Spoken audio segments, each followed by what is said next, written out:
Assalamualaikum warahmatullahi wabarakatuh. Selamat pagi ya, saudara-saudara sekalian. Kita lanjutkan pembelajarannya. Kita masih mempelajari bab 2 reaksi redoks dan sel elektrokimia. Nah, namun dalam konteks sekarang kita akan mempelajari mengenai aspek kuantitatif sel elektrokimia. Jadi kita akan mempelajari mengenai hukum Faraday 1, berikut juga hukum Faraday 2. Sebenarnya pembelajarannya itu bisa disingkat ya menjadi rumusan, maksud saya menjadi rumusan seperti ini, bahwa jumlah elektron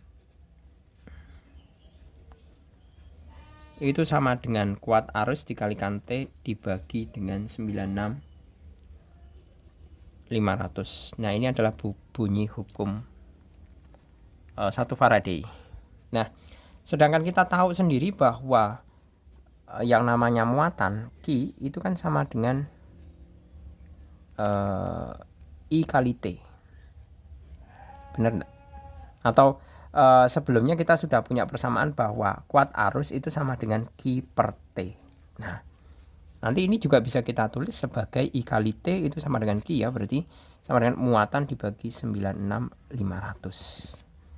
Seperti itu. Kita coba contoh pembahasan soalnya ya. Nomor 1, reaksi yang terjadi pada katoda apabila larutan COSO4. Nah, kembali lagi ke urusan katoda. Pertama, katoda itu kan yang dilihat adalah yang positif atau kationnya.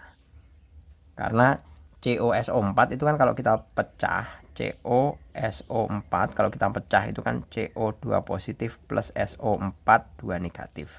Kan seperti ini. Kalau katoda itu fokusnya di CO2 positifnya.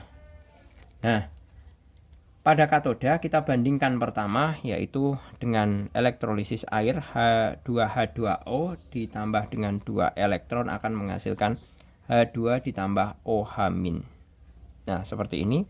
E0-nya adalah min 0,828. Nah, sekarang kita bandingkan dengan kobaltnya. Kobalt itu adalah CO2 positif ditambah 2 menjadi CO. E0-nya itu sama saja min 0,277. Siapa yang lebih positif? Yang lebih positif adalah kobaltnya. Berarti yang terelektrolisis adalah kobalt. Jadi CO plus 2E jadi CO. Ada ya yang A. Kemudian yang 2, di antara larutan berikut yang apabila dielektrolisis dengan elektrode grafit akan menghasilkan gas pada kedua elektrodenya. Nah, kita lihat ya. Kalau Ni jelas tidak, karena Ni tidak, kemarin sudah dibahas ya. Mana ya? Yang bereaksi itu Ni-nya ternyata. Sebentar, mana ya Ni-nya?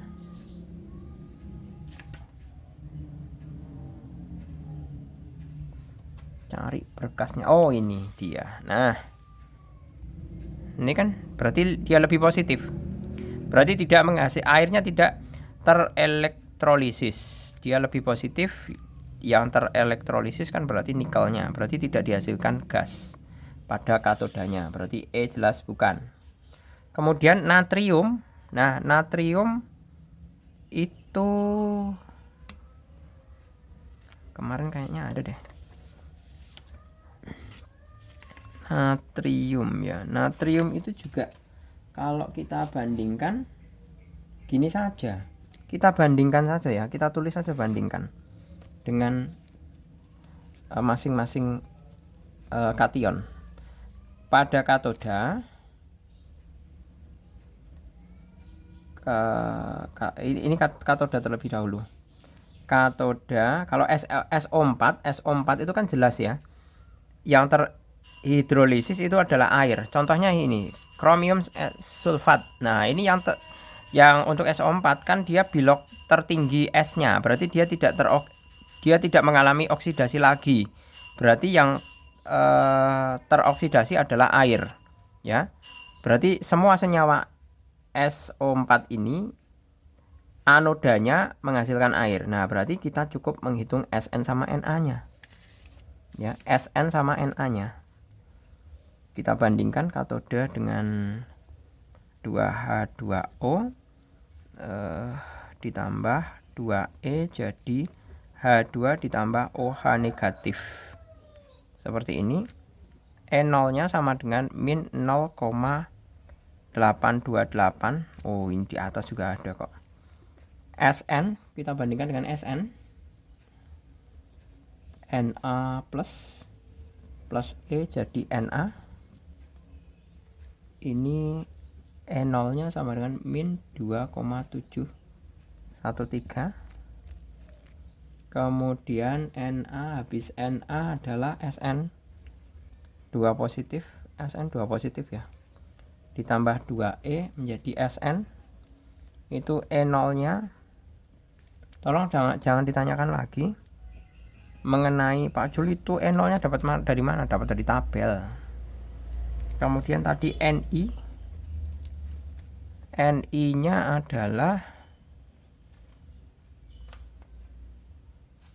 tadi mana tadi Ni ya? Oh, ini. Ni 2 positif ditambah 2E itu akan menjadi Ni E0 sama dengan min 0,257. Nah, kita lihat siapakah yang lebih negatif. Kalau agar katoda menghasilkan H2 berarti kan kita menganggap ini yang paling negatif. Yang paling positif. Nah, min 0,828 itu lebih positif dibandingkan siapa? Tentunya lebih positif dibandingkan ini kan? Iya enggak? Nah, berarti kalau dia lebih positif berarti kan yang bereaksi air. Nah, tadi sesuai yang SO4-nya, kalau SO4-nya kan juga iya sama. Juga yang terelektrolisis pada anodanya adalah air juga. Berarti jelas jawabannya adalah yang C. Kemudian yang ketiga. Larutan natrium sulfat yang volumenya 200 ml dielektrolisis selama 965 sekon dengan kuat arus listrik 0,1, maka di ruang katoda akan mempunyai pH. Nah, kita lihat SO4 katoda berarti urusannya katoda berarti kation ya. Kation natrium. Ya kan? Natrium ini natriumnya segini. O-nya segini. Berarti kan otomatis 2H2O ditambah 2E akan menjadi H2 plus OH min seperti ini. Nah, kita bisa menghitung apa? Kita bisa menghitung jumlah elektronnya. Nah, ini jumlah elektron. Nah, ini 2. Jumlah elektron sama dengan I kali T dibagi 9650 sama dengan I-nya 0,1, T-nya 965 dibagi dengan 96500 seperti ini. 96-nya ini hilang, masih ada 100 ya. 100 0,1 bagi 100 sama dengan 10 pangkat min 3. Nah, ini koefisiennya sama. 2, ini 2. Berarti kita bisa menghitung konsentrasi OH min itu juga sama dengan 10 pangkat min 3. Karena koefisiennya sama. Maka kita bisa menghitung POH sama dengan min log 10 pangkat min 3 sama dengan 3. Sehingga pH-nya sama dengan 14 dikurangi 3 sama dengan 11. Ada ya di situ. Nah, berikutnya untuk yang nomor keempat. Kuat arus listrik 965 miliampere dialirkan melalui suatu larutan asam selama 5 menit ya. Berarti kita bisa menghitung bahwa 5 menit banyaknya gas hidrogen yang terbentuk adalah, nah, ini larutan asam ya. Berarti banyaknya gas hidrogen yang terbentuk kan berarti katoda itu kan bereaksi yang terelektrolisis air. H2O ditambah 2E akan menjadi H2 plus 2OH-. Iya kan? Seperti ini. Nah, bahwa di situ kita mestinya adalah mencari jumlah elektronnya dulu, atau ini E. Jumlah elektron sama dengan I kali T per 96500. I-nya adalah 965 kali 10 pangkat min 3 kali T-nya adalah 5 kali 60 dibagi 965 kali 00 seperti ini. Ini kan jadi 300 ya, saya coret, saya ganti 300. Nah, seperti ini. Coret sama dengan 3 kali 10 pangkat min 3. Seperti ini. Nah, kalau untuk mencari banyaknya gas H hidrogen yang terbentuk H, berarti kan ini kan perbandingan koefisiennya kan 1 ini. Jadi kita bisa menghitung mol H2 sama dengan koefisien H2 yang dicari 1 per ini 2 kali 3 kali 10 pangkat min 3. 1,5 sama dengan 1,5 kali 10 pangkat min 3 mol. Selesai. Berikutnya yang nomor ke berapa itu? 5.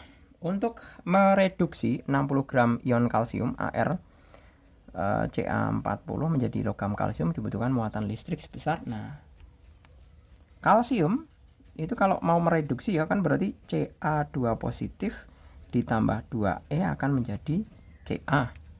Ya kan? Nah, E0-nya berapa? E0-nya sama dengan 1,087. Ini pada katoda. Karena positif. Nah.